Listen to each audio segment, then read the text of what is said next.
विधानसभा में 1778 करोड़ रुपए का अनुपूरक बजट सर्वसम्मति से हुआ पारित। सदन की कार्यवाही अनिश्चितकाल के लिए स्थगित।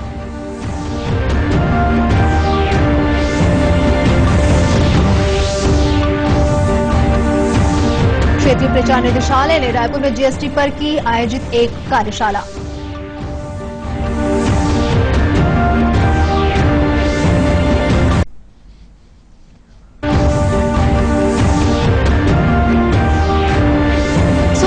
किया 11 माओवादियों ने आत्मसमर्पण। 2 माओवादियों पर था 8-8 लाख रुपए का इनाम।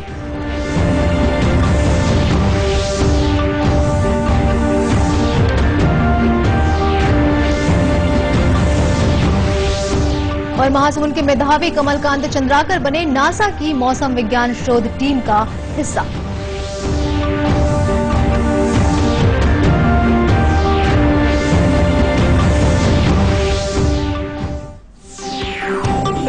नमस्कार, आप देख रहे हैं दूरदर्शन समाचार। मैं हूं सरोज गुप्ता। अब समाचार विस्तार से। राज्य विधानसभा में आज शोर शराबे के बीच 1778 करोड़ रुपए का अनुपूरक बजट सर्वसम्मति से पास हो गया। इस बीच सदन की कार्यवाही अनिश्चितकाल के लिए स्थगित कर दी गई। आज मुख्यमंत्री डॉक्टर रमन सिंह ने वर्ष 2017 का पहला अनुपूरक बजट 1778 करोड़ रुपए का पेश किया। इसे मिलाकर प्रदेश के मूल बजट का आकार अब 82,737 करोड़ रुपए हो गया है।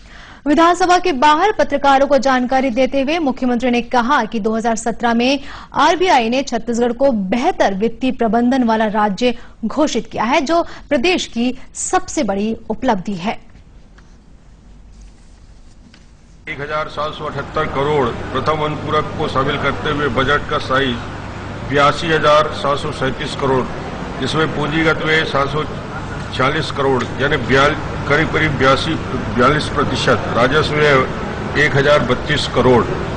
मुख्य बजट 2017 में राजस्व अधिक 4,781 करोड़ था, जो प्रथम अनुपूरक राशि शामिल करने के बाद ये घट के 3,847 करोड़ हो गया। राजकोषीय घाटा मुख्य बजट में 9,647 करोड़ है, जो प्रथम अनुपूरक बढ़ के 11,221 करोड़ हो चुका है।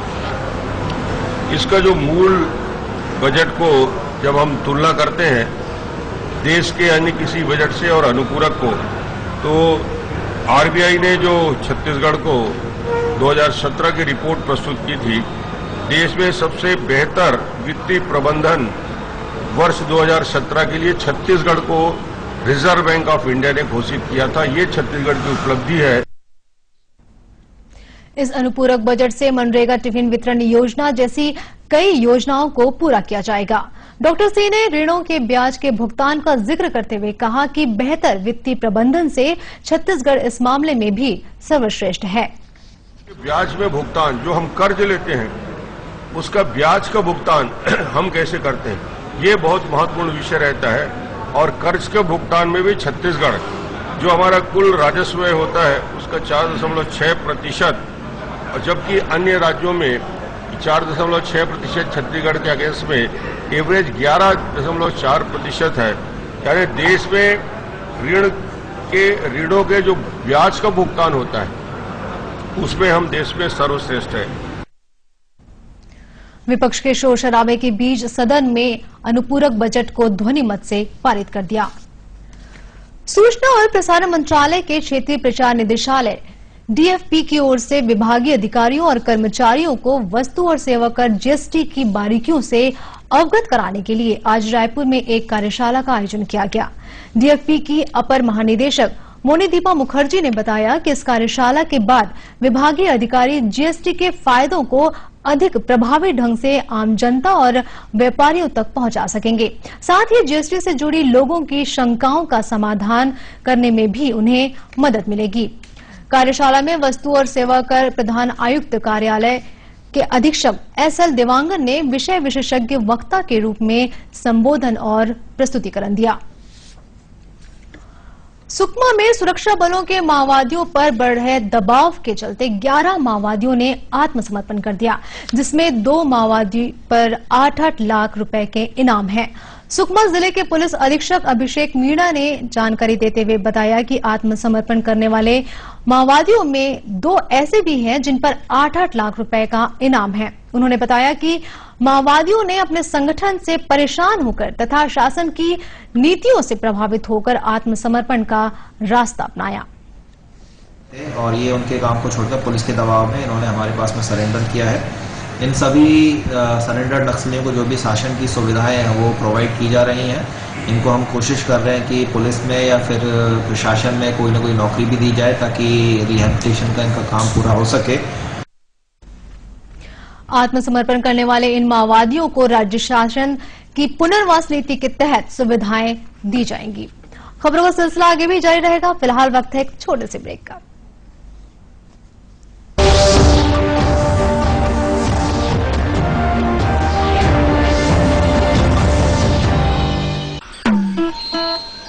झाड़ के पीछे पेड़ के नीचे तालाब के आजू पटरी के बाजू करते हो तुम पेट हल्का ना शौचालय ना है नलका फैल गई गंदगी बीमारी चारों ओर। अरे इसीलिए बॉस शट द डोर। मतलब दरवाजा बंद करो दरवाजा बंद, दरवाजा बंद तो बीमारी बंद। अरे खुले में जब शौच करोगे खुद में रोग फैलाओगे तो भाई बीमार पड़ोगे सब संग। तो क्या करें? दरवाजा बंद करो दरवाजा बंद, दरवाजा बंद तो बीमारी बंद।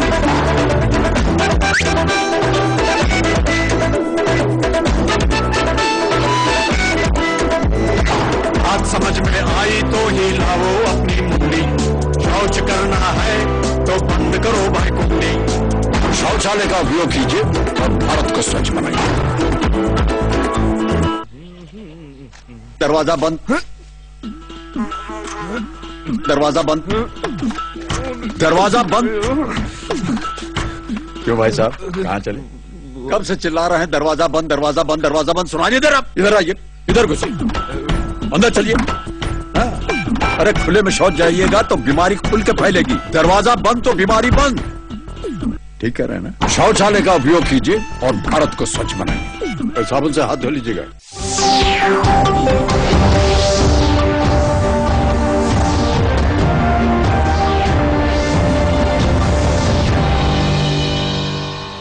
ब्रेक के बाद एक बार फिर से स्वागत है आपका दूरदर्शन समाचार में।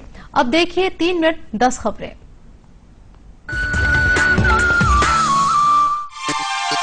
केंद्रीय मंत्रिमंडल ने स्कूलों में 8वीं कक्षा तक के छात्रों को फेल न करने की नीति समाप्त करने को मंजूरी दे दी है। साथ ही मंत्रिमंडल ने मानव संसाधन विकास मंत्रालय के देश में 20 विश्व स्तरीय संस्थान खोलने के प्रस्ताव को भी स्वीकार कर लिया है। केंद्र सरकार ने माओवाद प्रभावित कोंडागांव जिले में केंद्रीय विद्यालय शुरू करने को मंजूरी दे दी है। विभिन्न राज्यों के मुख्य सचिवों के साथ वीडियो कॉन्फ्रेंसिंग बैठक में केंद्र सरकार के कैबिनेट सचिव प्रदीप कुमार सिन्हा ने यह जानकारी दी। उन्होंने बताया कि माओवाद प्रभावित जिलों में 465 मोबाइल टावर के साथ 707 नए पोस्ट ऑफिस भी स्वीकृत किए गए हैं। राष्ट्रपति रामनाथ कोविंद ने कहा है कि वन अधिकारियों को वन संरक्षण की जरूरतों और विकास की आवश्यकता के बीच संतुलन बनाना होगा। राष्ट्रपति भवन में 2016 के भारतीय वन सेवा के प्रोबेशनरी अधिकारियों के साथ मुलाकात में उन्होंने यह बात कही। उन्होंने कहा कि वनों के आसपास रह रहे लोगों को वन प्रबंधन में भागीदारी दी जाए। उपराष्ट्रपति पद के एनडीए उम्मीदवार वेंकैया नायडू ने लोकसभा और राज्यसभा के सभी सांसदों को चिट्ठी लिखकर समर्थन देने की अपील की है। अपने पत्र में उन्होंने लिखा है कि वे संवैधानिक मूल्यों, पद की गरिमा और स्वतंत्रता संग्राम के मूल्यों को कायम रखेंगे। उपराष्ट्रपति पद के लिए वोटिंग 5 अगस्त को है। प्रदेश भर की आंगनबाड़ी कार्यकर्ताओं और सहायिकाओं ने बड़ी संख्या में अपनी विभिन्न मांगों को लेकर रायपुर में प्रदर्शन किया। प्रदर्शनकारी महिलाओं को पुलिस ने रास्ते में ही रोक दिया। इन आंगनबाड़ी कार्यकर्ताओं और सहायिकाओं ने न्यूनतम 18,000 मानदेय, समान काम, समान वेतन और सरकारी कर्मचारी का दर्जा दिए जाने जैसी मांगों को लेकर अतिरिक्त जिला दंडाधिकारी को मुख्यमंत्री और प्रधानमंत्री को संबोधित करते हुए ज्ञापन सौंपा। प्रदेश के आदिवासी बहुल इलाकों के घने जंगलों में साल बीज के दोबारा अंकुरण के प्रयोग को आशातीत सफलता मिली है, जिससे वन विभाग के अधिकारियों, कर्मचारियों और ग्रामीणों में काफी प्रसन्नता है। वन विभाग का ये प्रयोग कोंडागांव जिले के केशकाल में 2 महीने पहले किया गया था। बेहतर परिणामों के चलते दूसरे वन मंडल भी इसे अपना रहे हैं। जांजगीर चांपा के सेमरा गांव में 150 साल पुराने तालाब को बचाने के लिए स्थानीय ग्रामीणों ने पहल की है। लोगों ने श्रमदान कर पहले तालाब की गंदगी को हटाया और साथ में इसका गहरीकरण भी किया। यह तालाब कभी सूखता नहीं है। ग्रामीणों ने तालाब के संरक्षण और गंदगी न फैलाने का संकल्प भी लिया। मनेन्द्रगढ़ पुलिस ने इलाज में लापरवाही बरतने के आरोप में एक महिला चिकित्सक के खिलाफ मामला दर्ज किया है।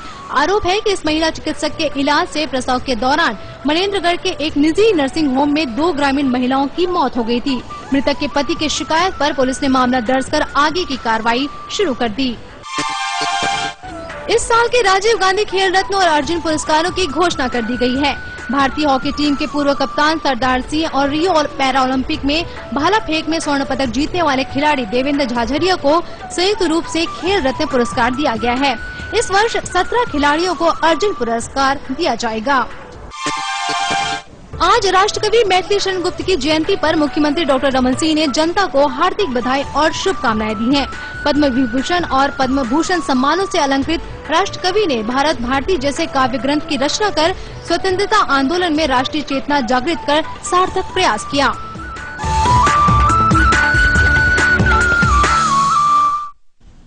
अब कुछ खबरें विस्तार से। कहते हैं होनहार बीरवान के होत चिकने पात, और इस बात को सच साबित किया है महासमुंद के मेधावी छात्र कमलकांत चंद्राकर ने। कमलकांत जो इस समय अमेरिका के मिशिगन यूनिवर्सिटी में मौसम पर शोध कर रहे हैं, उनका चयन नासा की मौसम विज्ञान शोध टीम में हुआ है। नासा ने इस टीम के लिए अंतर्राष्ट्रीय स्तर पर परीक्षा ली थी, जिसमें भारत से केवल कमलकांत का चयन हुआ है। वे अगले 3 सालों तक नासा की इस टीम का हिस्सा रहेंगे। कमलकांत के चयन से उनके परिवार और दोस्तों में खुशी का माहौल है। उनके पिता ने बताया कि उन्हें उम्मीद थी कि वो आगे काफी अच्छा पढ़ेगा, लेकिन नासा में चयन उनके लिए अविश्वसनीय था। अब ऐसा है ना, उसके इंटेलिजेंस देखते हुए, लड़के का योग्यता पढ़ाई को देखते हुए मेरे को ये सफलता आगे बढ़ेगा इतना उम्मीद था। बाकी नासा में पहुंचने का अब उतना ये नहीं कर सकता, बाकी अब मैंने उम्मीद था आगे बढ़ेगा ये लड़का। कमलकांत की मां भी उनकी इस उपलब्धि से काफी खुश हैं। वे बताती हैं कि कमलकांत बचपन से ही काफी आगे रहे हैं। इसी के साथ ये समाचार बुलेटिन समाप्त हुआ। अब विधानसभा समाचार थोड़ी देर में।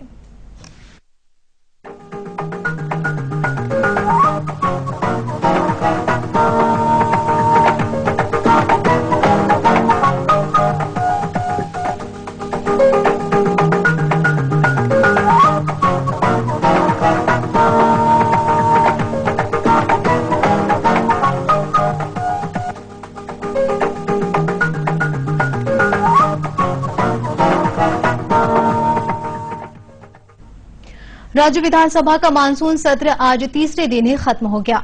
विपक्ष के शोर शराबे के बीच सभी विधायी कार्य निपटाए गए। विधानसभा अध्यक्ष गौरीशंकर अग्रवाल ने सत्र को अनिश्चित काल के लिए स्थगित करने की घोषणा की। इस बीच मुख्यमंत्री डॉक्टर रमन सिंह ने वर्ष 2017 का पहला अनुपूरक बजट पेश किया। अनुपूरक मांगों में मनरेगा टिफिन योजना, बिलासपुर अंबिकापुर हवाई पट्टी के निर्माण जैसे मदों पर खर्च का प्रस्ताव है। विपक्ष के शोर शराबे के बीच सदन ने अनुपूरक बजट को ध्वनिमत से पारित कर दिया। आज छत्तीसगढ़ आबकारी संशोधन, छत्तीसगढ़ नगर पालिका संशोधन विधेयक, छत्तीसगढ़ नगर पालिका निगम संशोधन विधेयक, छत्तीसगढ़ मूल्य संवर्धित कर संशोधन विधेयक, छत्तीसगढ़ निराश्रित और निर्धन व्यक्ति सहायता विधेयक, छत्तीसगढ़ औद्योगिक नियोजन अस्थायी आदेश संशोधन विधेयक, छत्तीसगढ़ दुकान स्थापना और सेवा शर्तों का विनियमन विधेयक तथा छत्तीसगढ़ श्रम विधियां संशोधन और प्रकीर्ण उपबंध विधेयक को बिना चर्चा के पारित किया गया। इससे पहले शून्यकाल में कांग्रेस ने पनामा पेपर लीक मामला उठाया। स्थगन की ओर अध्यक्ष के ध्यान नहीं देने पर विपक्ष ने हंगामा शुरू कर दिया। उसी समय सदन में पूरक कार्य सूची का वितरण हुआ।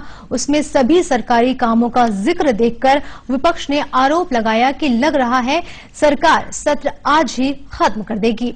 नेता प्रतिपक्ष टीएस सिंहदेव ने कहा कि कार्य मंत्रणा समिति की बैठक नहीं हुई और विपक्ष से बात किए बगैर सरकार ने ऐसा कर दिया।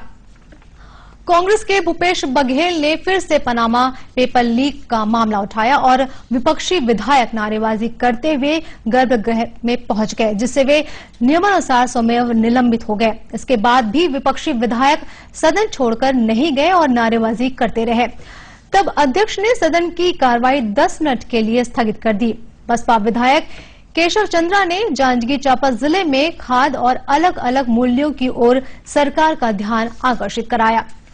इससे पहले प्रश्नकाल में कोंडागांव विधेयक कांग्रेस के मोहन मरकाम ने नीलगिरी खरीदी में गड़बड़ी का मामला उठाया। कांग्रेस के अमरजीत भगत ने हाथी और भालू के हमलों में घायलों के इलाज का मामला उठाया। इसी के साथ विधानसभा समाचार समाप्त हुए। नमस्कार।